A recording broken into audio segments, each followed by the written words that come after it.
iriya ndirimbo umwana witwa ngo Alex Nshimiyimana bayitwa bita Alex Mutagatifu njya mwumva cyane ibaze muri itirano ubu ni twavuga ko roho wawe wamugiyemo uko Imana we wigaga mu wa kane we yiga mu wa gatatu kandi nawe ari gutwika ubwo nawe waratwikaga ko na Imana ikora ibyayo buriya ifite uburyo yacishije wenda muri izo nzira sinamenya ariko nuko iriya ndirimbo ye nkawe nk'umuntu mukuru urayumviseho turirimbiro akantu ziho nkawe nk'umuntu iyo ya Alex Mutagatifu Maria mubyeyi mutagatifu yego niyo yego ririmba uranguruje Maria mubyeyi mutagatifu wa Yesu wacu dusabire abana bawe dusabire abana bawe ndaza kuyimuha Alex arahita yishimira avuga ati wow n'ababyeyi banjye burya baranshyigikiye. Nyinshi muri izi modoka ubona mu mihanda ba nyirazo buriya bararira ngo abashoferi bazitwara bakoresha nabi essence na mazutu, abandi bakayiba, abandi bakandikirwa kurenza umuvuduko hafi buri munsi. Gusa aba ni abataramenya Sator Rwanda Limited, sosiyete izobereye mu byo gushyira speed governors mu modoka ndetse na GPS tracking system. Nka ibyo bitari bihagije, Sator Rwanda Limited ishyira mu modoka yawe ikoranabuhanga rituma uyigenzura aho uri hose. Imodoka yawe bayishyiramo fuel monitoring system, aho umenya ingano ya essence cyangwa se mazutu yakoreshejwe mu modoka yawe. Niba yibwe umenyeshwa ko kanya ingano ya essence yibwe ivunjwe mu mafaranga, aho yibiwe umushoferi warutwaye imodoka ukaba wanasaba ko imodoka yawe itongera kuva hiri kugeza ikibazo gikemutse. Vehicle movement control ikwereka aho imodoka yawe iherereye igihe icyo ari cyo cyose. Mileage and engine statistics ikoherereza ubutumwa ku birometero imodoka yawe yagenze mu gihe runaka. Iri ni ikoranabuhanga rinakumenyesha igihe cyo kujyana imodoka muri control technique, igihe cyo kumenesha amavuta n'ibindi. Hari kandi driving behavior analysis ikwereka uko umushoferi wawe arimo kwitwara mu muhanda. Aya makuru yose uyahabwa kuri telefoni yawe ako kanya bikiba. Ibi byose bishoboka kubera ko Sator Rwanda Limited ifite ubunyamwuga, ubunararibonye, ikagira abakozi b'abahanga kandi bahagije bakugeraho vuba bishingiye ku mashami Sator ifite hirya no hino mu gihugu. Hamagara cyangwa wandikire Sator Rwanda Limited kuri 07 81 13 81 55.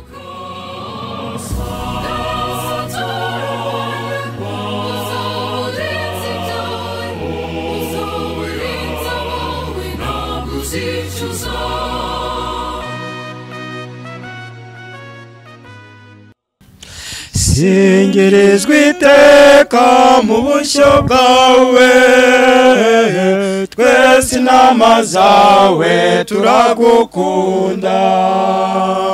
Dore ubana natwe mukiza mwiza, utwiyerekera inzira igukwiye. Kaze mu ngero udakenesha, mu nama zawe ziziwe zituje. Kaze mu ngero udakenesha, mu nama zawe ziziwe zituje.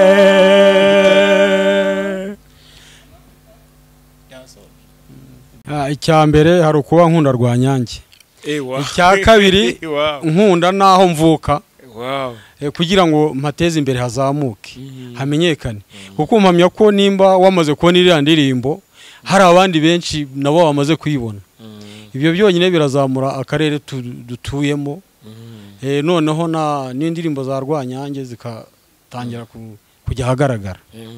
Yego, nabazishimuta bitwaje ko atakibaho barabona ko ahari babe bahagaritse. Imva makuru yuko na producer yakubangamiye. Producer igihe yaciye intege namuhamagara telefone ntayifate nkumva ngiye kwivamo. Ariko ngiye kugira amahirwe numva aranyihamagariye. Anyihamagare mpita numva mbisubiyemo, numva amumurije, mpita icyaha nkimukora numva abaye imfura kuri ngewe. Nshuti bakunze ba Emi Pro Media, bakunze ba Kiliziya Gatolika, umubyeyi wacu ari nayo operating system dukoreramo, abari mu Rwanda ndetse no muri diaspora. Kristo Yezu akuzwe. Gahunda ni Catholic Church Entertainment. Ubu ngubu gutya tuvugana turi Rwamagana, twasuye korali ya Rwanyange. Ubushize twakoranye ikiganiro cyiza cyane muragikunda, ari guha gasopo ndetse anihanangiriza abantu bakoresheje indirimbo ze mu buryo atazi ko wagiye kubajyana mu nkiko. Rero twamusuye tumubaze niba koko yari abajyanye mu nkiko, yanatubwiraga ko hari icyo agiye kuzimaza izo ndirimbo ze, ko hari imishinga azifitiye. Reka tumusuhuze, nako reka tumuhe umwanya dusuhuze n'ibindi birakurikiraho. Murakoze cyane abakunzi ba Emi Pro Media, turabashuhuje cyane. Nitwa Alegis Rwanyange, tukaba twasuwe muri paruwasi yacu ya Rwamagana. Ni byiza rero, turabyishimiye kuba mwaje kudusura rwose.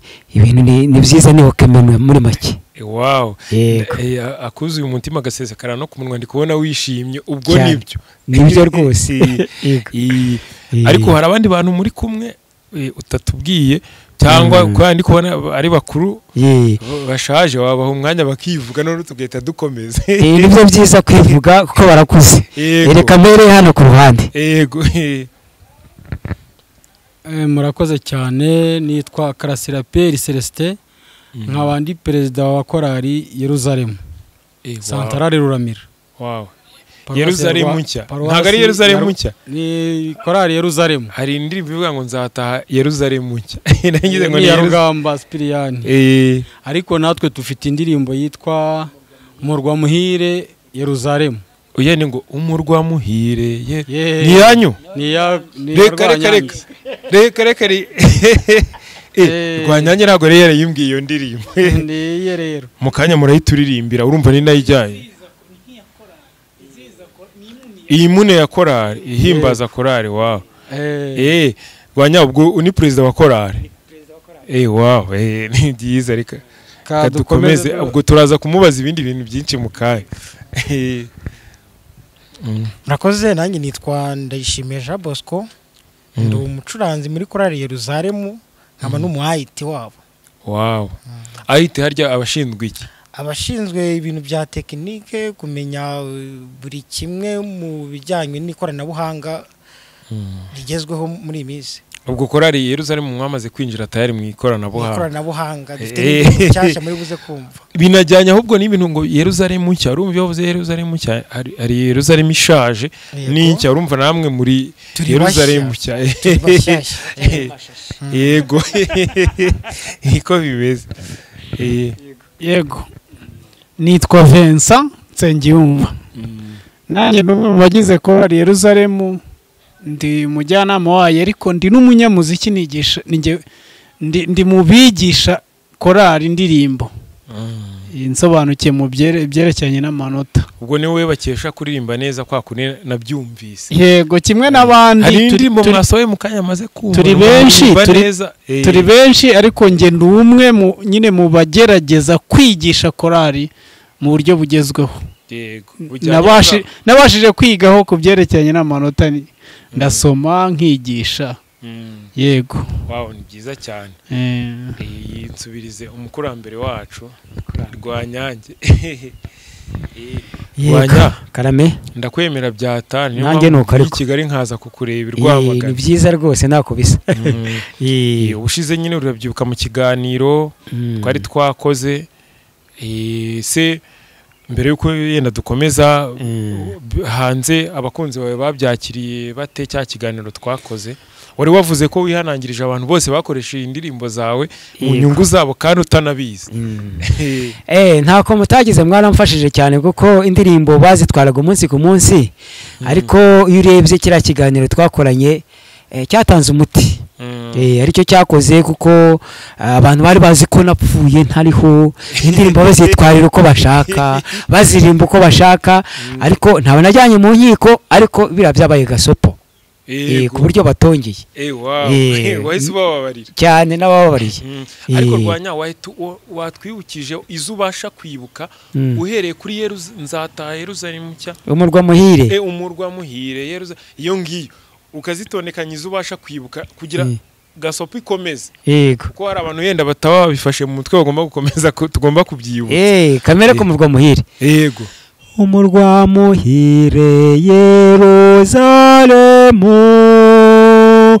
nyagasani mana yawugwije w'imigisha abakunda mwese umurwa w'amahoro nimuyimbarwe nimwishimane na Yeruzalemu mwuzure ihirwe rya Yeruzalemu. Iyo niyo nyikirizo yayo. Iyo ndirimbo rwose nakuze nyumva narenze ko umuntu nyine nk'Imana yiremanye n'isi igihe yaremaga n'ibindi byose none wow dukomeze dukomeze izindi zizongera uzibutsa abantu. Yego nzashimira Imana umuremyi wacu nzamwambaza iteka n'umubyeyi wacu amenye ikidukwi nzamuramya igihe cyose. Wow yego Nyandi arikora yigeze yiba ndabyibuka. Yego ariko bagusaba imbabazi nayirimo. Twakomeje. Nabuzwa n'iki kugushimira nyagasani reka nkuririmbire indirimbo ikwizihiye nzahora nkwamamaza. Yego n'uyu kameramani ntago yarazi ko ari ko yimeje. Twakomeje. Cyoni mugende mwigishe ntumwa zanjye cyoni mugende mukwije inkuru nziza abazemera muzababatize nanjye iminsi yose turi kumwe nimugire ubwoba muze dushimire uwatwiguranye tukaronka ubuzima navugirizwa impundi ngoma zivugira urwunge n'urumuri mu bantu we wavuguruye isura nzima mu bantu tubaherwa n'uwaduhanze tugarura ubuyanja ni nawe soko isendere y'ubugingo shimirwa. Yego dukomeze tugeze nko ku ya kane ubwo hazigaye turirimbire nyagasani turirimbire nyagasani we mushumba mwiyiza dore twaje twese mu bushyo bwe tumushimire tumusingire ibyiza yaduhaye aragahabwa imuno niwe mwami w'amahoro. Tugire nk'indimwe ndabizi ko ari nyinshi tugire nk'indimwe duhite dukomeza tugire irano nimuririmbe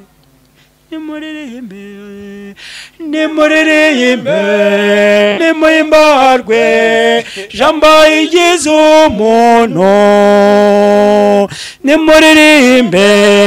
nimuyimbarwe jambo igize umuntu. Ndabikunze cyane. Yego Rwanya ndishimye turongeye turahuye wiyibukije n'abantu indirimbo zawe nubwo ubwo ni nka 1/10 ngarutse ku byo twahereyeho. Wari watubwiye ko wihanangirije abantu ariko ko hari projet ufite. Yego kandi wambwiye ko watangiye kuyishyira mu bikorwa. Yego ubu bigeze he? Projet nkuko nayo babwiraga tuganira mu kiganiro cy'ubushize ubu projet rwose ndi nkaho tuyigeze ku musozo birimo biraza bimeze neza. Ubu indirimbo ya mbere rwose ni nkaho twayisohoye. Ubu ngubu rwose iri hanze ubu abakunzi bacu bayirebe rwose ubu ngubu ari kuri YouTube ari kuri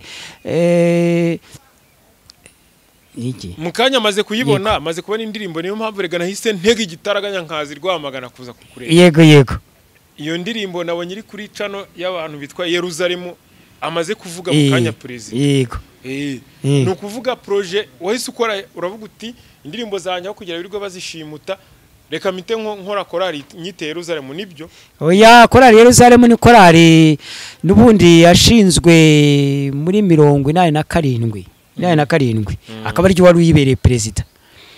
iyo korari turangana ko nane na karindwi niho yashinzwe n'igihe wari wibereye perezida ni nawe natangiye guhimba indirimbo ya mbere na mbere yitwa Singizwa Nyagasani yitwa Dutabo.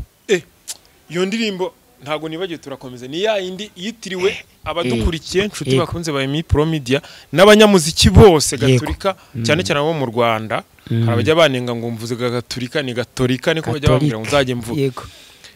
Igitabo cyitwa Singizwa please mumenye ko ari yo ndirimbo ya Rwanyange uyu nguyu turi kuvugana mujya mubona habaho Singizwa zingahe Singizwa ya mbere ngo ya kabiri ya gatatu zigarukira kuri zingahe zari zimaze kujya kuri 6 no zari zimaze kugera abantu bagira ngo cyarimejeje kiriya gitabo dore nyiracyo n'uyu turi kuvugana nuko bagiye bakora verisiyo zitandukanye ubwo wahimbye muri 87 uri perezida w'iyo korali yego ubwo rero wahise uvuga utereka dukorane babe umufatanyabikorwa dukora indimbo zanjye nuko biri rwose uko nubone nabo kurariste nyine dufatanyije ko rero nyine twahise twisuganya kugira ngo turi uburyo dusohora indirimbo. Iyo ndirimbo yitwa ngo iki? Iyi ndirimbo yitwa Singirizwa mu bushyo. Singirizwa mu bushyo bwawe niko nabonyanditse. Ubwo iri kuri channel Yerusalemu. Dushishikarize abakunze ba Mi Pro Media n'abandi bose bazaza bushyashya bashake channel yitwa Yerusalemu nshya barebe indirimbo yitwa Singirizwa mu bushyo bwawe ya Rwanyange yaririmwe na korali Yerusalemu kuri iyo chaîne yitwa Yerusalemu bakore subscribe like ni byose korali Yerusalemu Central Ruramira nuko channel yitwa Gwanya wampereye perezida mikoro urakoze cyane amaze kubabara kubera indirimbo ze bare bamaze bazigerereye bazimerera nabi yaraje agutura iyo projet wo mushinga wo gukora indirimbo ze ko yifuza ko mubikorana na korali yawe Yerusalemu. Mwabyakiriye mute? Mwabyakiriye mute? Twabyakiriye neza. Hari abantu benshi bajyaga baza bamusaba indirimbo tukizera ko bagiye gufatanya nawe. Twajya kubona tukabona bakoze indirimbo Rwanyange ntagaragaremo. Ibyo rero biri mu bintu byanteye ishyaka kumva ashaka ko Rwanyange noneho yajya hagaragara ku buryo bwe bugaragara na korali yiwe y'Ruramira. Yego. Wow. Uvuze gutyo mpita nibuka ko nje hari umuntu mujya kuri recording muri studio hari umuntu wanyongoreye arambwira ati rero bari abantu bagiye muri studio umuntu umutera nkunga wabo ni Celeste Simukanyeze uvuze ko yitwa Celeste. Yes. Nge nakwitaga perezida ariko nabyumvise wivuga kuri Celeste. Yego. Yaravuze ati ni Celeste wateye inkunga ira projet ya Rwanyange. Iyo motivation abantu benshi bafite amafaranga aravuga ati reka ngure nk'igikamyo cyangwa ngure ibindi investing mu bindi bintu byunguka vuba wowe iyo motivation yo investinga mu bintu bitahita byunguka uwo mwanya cyangwa bigamije ibintu by'Imana wayikuye kugira ngo mve wabyitangira ibyo bintu? Icya mbere hari ukuba nkunda Rwanyange. Icya kabiri nkunda naho mvuka. Kugira ngo mpateze imbere hazamuke hamenyekane kuko mpamya ko nimba wamaze kubona iriya ndirimbo hari abandi benshi nabo bamaze kuyibona. Ibyo byonyine birazamura akarere dutuyemo. Noneho n'indirimbo za Rwanyange zikatangira kujya hagaragara. Yego. Nabazishimuta bitwaje ko atakibaho barabona ko ahari babe bahagaritse. N'uwajya kugira icyo akora yabanza akamusaba. Yego. Nibyo rwose. Ubona muri iyo process kuva mugitangira kugeraho mugeze ubu ngubu nta mbogamizi wahuye nazo? Imbogamizi nahuye nazo nageraho nkumva ncitse intege nkumva ko bitazashoboka. Nigeze numva amakuru yuko na producer yakubangamiye. Producer igihe yaciye intege namuhamagara telefone ntayifate nkumva ngiye kwivamo. Ariko ngiye kugira amahirwe numva aranyihamagariye. Anyihamagariye mpita numva mbisubiyemo numva amumurije mpita icyaha nkimukora numva abaye imfura kuri ngewe. Hanyuma turakomeza nyine kugeza tugeze ku mwanzuro wacu. Yego. Yego. Perezida urakoze cyane ndabikunze. ngendeye kuri ibyo ngibyo nashishikariza abantu bafite amafaranga kwinvestinga mu mishinga ihoraho nyine y'ubuzima buhoraho. Hari ibyishimo nanjye bino bintu bibamo by'umuziki, hari ibyishimo dukuramo kandi bihoro. Reba nka Rwanyange ukuntu akiri umusore kandi afite imyaka myinshi, niba twaravutse tumwumva n'indirimbo ze tuzumva tukagira ngo yarapfuye, tukagira ngo indirimbo ze Imana yaraziremye igihe yaremaga ibindi byose. Reba ukuntu afite itoto, nukube abikesha umuziki cyane. Rero amafaranga yawe watanze ntago yapfuye ubusa. Yego, ntago yapfuye ubusa. Imana ifite ukuntu yihita ibi igisobanuro. Ahubwo twashishikariza n'abandi bashoramari bagashora mu mushinga w'Imana nkuko wabigenje. Yes, cyane cyane ko atari ukugamiza wenda kuvuga gucuruza gusa no gutanga ubutumwa ubwabyo bifite igisobanuro. Ibyo navugaga. Yego. Ubu Perezida mufite iyihe mishinga nyuma y'uko Korali Yeruzalemu yakoranye na Rwanyange ndirimbo hakurikiyeho icyo? Imishinga yo ni myinshi, turifuza gukomeza kuko afite indirimbo nyinshi, turifuza gukomeza gusohora indirimbo zigenda zunganira ziriya nyine kugira ngo umushinga wacu ukomeze imbere. Yego. Kuki mutahereye kuri ziriya dusanzwe tuzi, umurwa muhire, nzashimira Imana n'izindi mugahera kuri iriya abantu benshi batazi? Twabanje kwisunga umushumba mwiza, wumvije ko ari intama zawe mu ngero urazimenya. Umushumba mwiza azadushyigikire no mu bisigaye. No muri zindi projet zikurikiye. Yego. Muhe mikoro. Umushumba mwiza n'ubundi Santara yacu Ruramira niwe yisunze umushumba mwiza. Urabona rero cyangwa mwabonye muri za ndirimbo harimo umushumba uragiye intama. Niyo mpamvu rero twashatse ko ya ndirimbo n'ubundi isa naho ireba santarari yose, mbese ka karere kacu wa mushumba mwiza, nyamushumba mwiza. Yego, akoresha santarari yayo. Yego, kugira ngo abaragire koko. nuko rwose nuko Reze IT nawe IT karame. Urabona ubu ntago tukiri mu isezerano rya kera, turi muri shya. Ni zihe ngamba uzakoresha kugira ngo ino korali uyidigitalize, uyinjize muri yose? Murakoze. Iyi si tugezemo n'igihugu cyacu muri rusange kiri kuzamuka mu bintu by'ikoranabuhanga. Niyo mpamvu rero nk'abantu bafite korale ndetse n'ikindi kintu bakora runaka, badafite umuntu w'umu IT usobanukiye ibintu by'ikoranabuhanga, ntekereza ko nta byinshi cyane bakagezeho, kuko isi y'ikoranabuhanga tugezemo ducururiza kuri interinete. Murumva dukora indirimbo z'ubutumwa bwiza, ariko nibura tugamije no kubona amafaranga mu buryo bumwe cyangwa ubundi. Ariko nibyo ronziza itura mu mubiri muzima, kandi umubiri wubakwa n'amafaranga.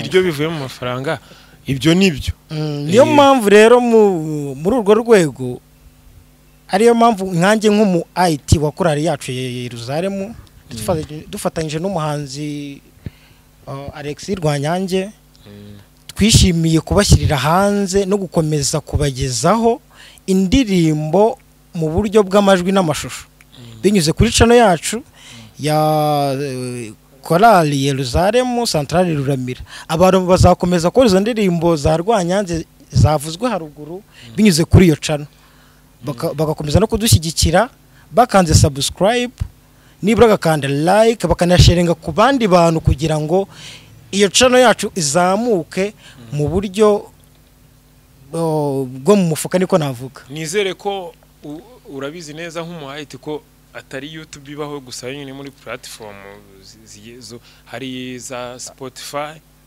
hari iTunes Music, hari n'izindi. Nizere ko ugiye kuyihageza ku buryo atari honyine. Cyane cyane urubyiruko nabona muri minsi bakunze za TikTok, utuvideo tw'udushoti, tukashyiraho indirimbo zacu bakagenda bazibona umunsi ku wundi. IT urakoze, reka tugane kuri Vincent. Murakoze. Imba neza base.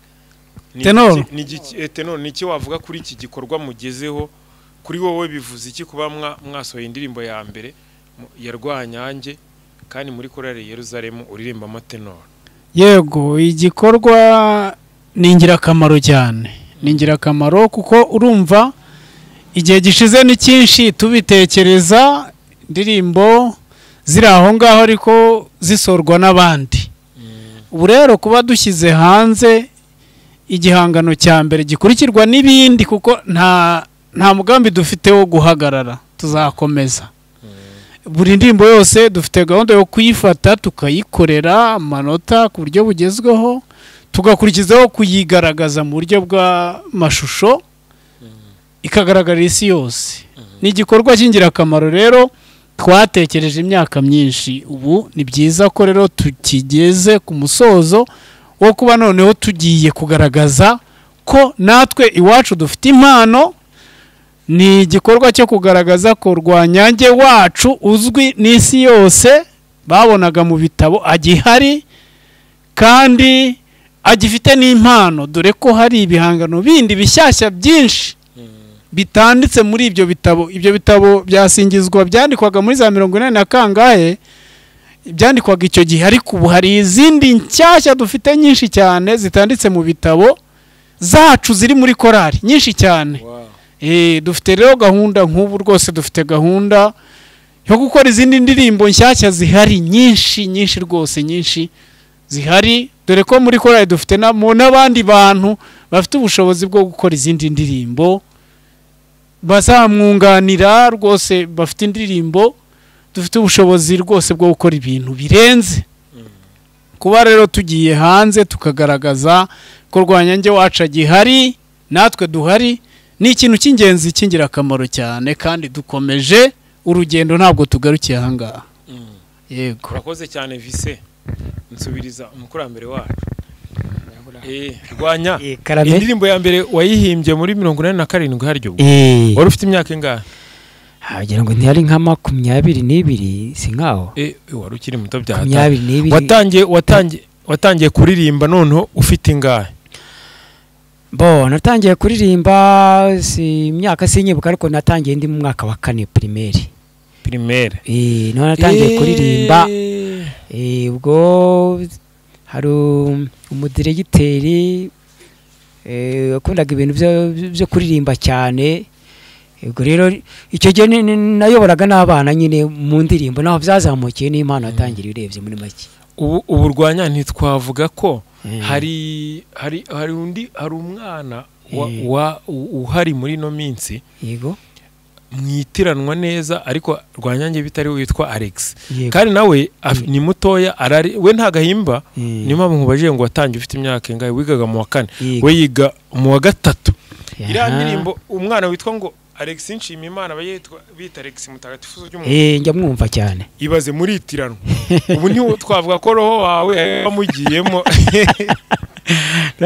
Kuko we wigaga mu wa 4, we yiga mu wa 3, kandi nawe ari gutwika. Ubwo nawe waratwikaga ko nawe Imana ikora ibyayo buriya, ifite uburyo yacishije wenda muri izo nzira sinamenya, ariko nuko. Uriya mwana mwitiranwa waririmbye kuriya abantu bakamukunda, nawe kandi wabitangiye uri muto.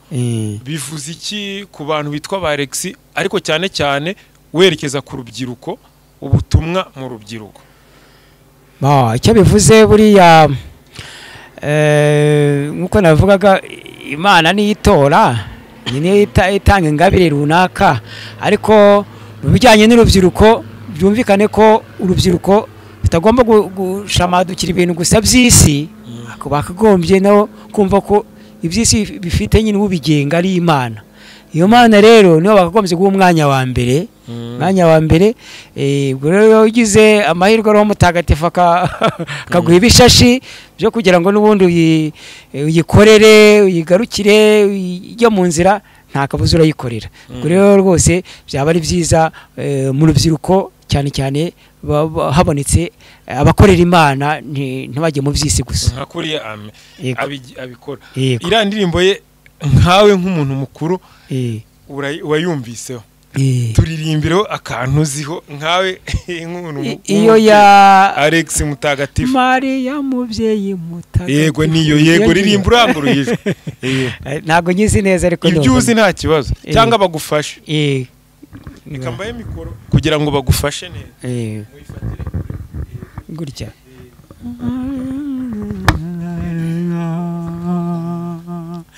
Maria mubyeyi mutagatifu wa Yesu n'uwacu dusabire twebwe abana bawe dusabire twebwe abana bawe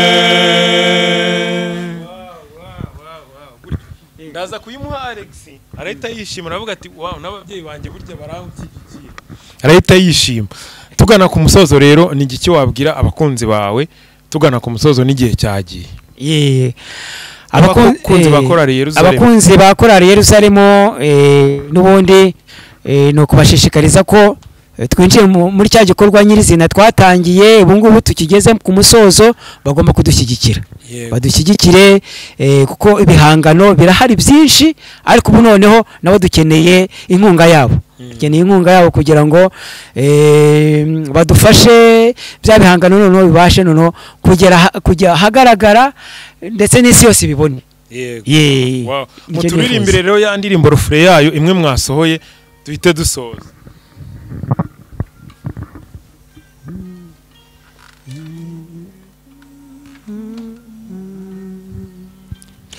singirizwa iteka mu bushyo bwawe twese inama zawe turagukunda dore ubana natwe mukiza mwiza utwiyerekera inzira igukwiye kaze mu ngero udakenesha mu nama zawe ziziwe zituje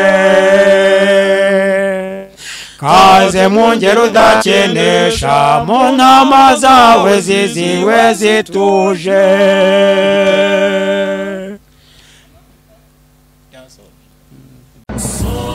nyinshi muri izi modoka ubona mu mihanda ba nyirazo buriya bararira ngo abashoferi bazitwara bakoresha nabi essence na mazutu abandi bakayiba abandi bakandikirwa kurenza umuvuduko hafi buri munsi gusa aba ni abataramenya Sator Rwanda Limited sosiyete izobereye mu byo gushyira speed governors mu modoka ndetse na GPS tracking system nk'aho ibyo bitari bihagije Sator Rwanda Limited ishyira mu modoka yawe ikoranabuhanga rituma uyigenzura aho uri hose imodoka yawe bayishyiramo fuel monitoring system aho umenya ingano ya essence cyangwa se mazutu yakoreshejwe mu modoka yawe niba yibwe umenyeshwa ako kanya ingano ya essence yibwe ivunjwe mu mafaranga aho yibiwe umushoferi wari utwaye imodoka ukaba wanasaba ko imodoka yawe itongera kuva aho iri kugeza ikibazo gikemutse vehicle movement control ikwereka aho imodoka yawe iherereye igihe icyo ari cyo cyose mileage and engine statistics ikoherereza ubutumwa ku birometero imodoka yawe yagenze mu gihe runaka iri ni ikoranabuhanga rinakumenyesha igihe cyo kujyana imodoka muri control technique igihe cyo kumenesha amavuta n'ibindi hari kandi driving behavior analysis ikwereka uko umushoferi wawe arimo kwitwara mu muhanda aya makuru yose uyahabwa kuri telefoni yawe ako kanya bikiba ibi byose bishoboka kubera ko Sator Rwanda Limited ifite ubunyamwuga ubunararibonye ikagira abakozi b'abahanga kandi bahagije bakugeraho vuba bishingiye ku mashami Sator ifite hirya no hino mu gihugu hamagara cyangwa wandikire Sator Rwanda Limited kuri 07 81 13 81 55